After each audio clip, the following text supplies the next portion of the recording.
님들, 정부가 부동산 규제한다고 하는데 서울 집값이 왜 계속 오르는지 알고 있음? 금리 올리고 대출 재고 세금 물리고 다 했는데 왜일까? 진짜 이유는 하나야. 시장이 미친 게 아니라 시스템이 그렇게 설계되어 있기 때문이야. 내가 알기 쉽게 설명해줄게. 1분만 집중해봐. 첫 번째, 정부의 집값 잡는 척. 표면적으로는 집값 잡겠다고 말하지만 집값 잡겠다는 말은 정치용이야. 실제로는 집값이 떨어지면 정부가 훨씬 더 곤란해져. 왜냐고? 대한민국 세금의 큰 축은 부동산이야. 보유세, 양도세, 취득세가 전부 집값 기준인데 집값 빠지면 세금도 줄고 정부 재정도 큰 타격을 입어. 그리고 집값 떨어지면 생기는 부작용이 생각보다 커. 사람들의 소비 심리가 급격히 줄고 대출도 못 갚고 아파트 분양하려고 땡겨 쓴 자금도 위태로워. 그럼 결국 경제가 전체적으로 무너지지. 정권 지지율 미친듯이 폭락, 시장 붕괴. 이런 미친 리스크를 감수하고 집값을 잡을 정부는 없어. 그래서 정부는 공식적으로는 잡는다 해도 뒤로는 띄우는 정책을 쓸 수밖에 없는 거야. 정부가 부동산 정책 해왔던 것들 봐봐. 생애 최초 대출 완화, LTV 완화, 청년 특공 확대, 재건축 규제 완화, 분양 망하면 공공에서 매입. 결국 사게 만들어주잖아. 정부는 집값 못 잡는 게 아니야? 안 잡는 거야.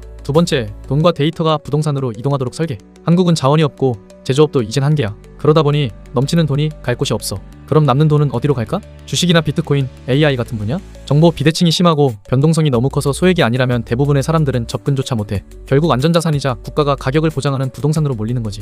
게다가 가격 정보도 다 거짓이야. 우리가 믿는 KB부동산, 네이버, 호갱노노 전부 다 부른 가격 기준이야. 실제로 거래는 끊겼는데 올라간 호가 보고 사람들은 다시 오르나봐 이렇게 생각하지. 진짜 가격은 안 올라도 사람 심리를 조작해서 올리는 구조야. 세 번째, 서울은 못 망한다. 서울은 더 이상 사는 곳이 아니야. 부의 상징이자 안전자산이야. 서울에는 대한민국의 모든 인프라가 서울에 몰려있어. 대기업 본사, 대사관, 병원, 학군 등 중요 업무를 서울에서 처리할 수밖에 없어. 그런데 외국인도 몰려와. 외국인 부동산 매입 역대 최고라는 기사 봤을 거야. 이제는 국내용이 아닌 해외 투자자도 서울로 들어오고 있는 거야. 즉 서울은 절대 무너뜨릴 수 없는 핵심 구역이야. 사람들도 말하잖아. 다 망해도 서울은 안 망한다. 그게 실제 가격을 지탱하는 강력한 심리 기반이 돼. 서울은 이제 그냥 부동산이 아니야. 정부가 간접적으로 보장해주는 금융자산이야. 정리하면 정부는 못 잡는 게 아니라 안 잡고 돈은 흘러가게 설계돼 있고 서울은 국가가 방어하는 금융자산이 됐다. 이 구조가 바뀌지 않는 한 서울 집값은 절대 안 꺾인다. 내가 이런 진짜 돈 되는 부동산 정보 전부 알려줄게. 부동산 정복하기 구독하고 영리하게 투자하자.